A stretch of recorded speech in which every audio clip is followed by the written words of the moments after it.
Hello, I am Dr. Suraj Chirania, consultant hematologist, hemato-oncologist, and bone marrow transplant physician. In this video, I will explain the treatment protocol for acute lymphoblastic leukemia step by step in 5 clear stages. First and foremost important is induction chemotherapy. This is the first and most intensive phase lasting around 4 weeks. The goal of this phase is to kill the cancer cell as many cells as possible to achieve remission, meaning no signs of leukemia in blood as well as bone marrow. This phase require hospitalization for at least 2 weeks. Second, consolidation or intensification phase.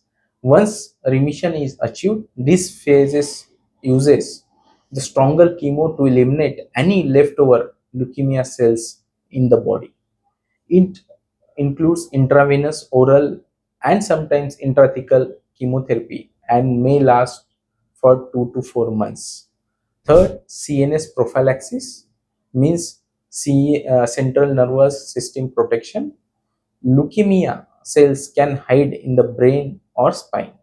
So even if there are no symptoms, we give intrathecal chemotherapy or sometimes cranial radiation to prevent CNS relapse. Fourth, maintenance therapy. This is a long-term phase, usually lasts for 18 months to 2 years, involving low dose of oral chemo to keep leukemia cells away. It is mostly done on outpatient basis. Fifth, transplant or CAR-T cell therapy.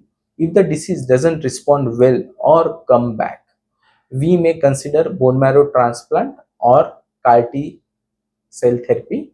This advanced option can offer a long-term cure.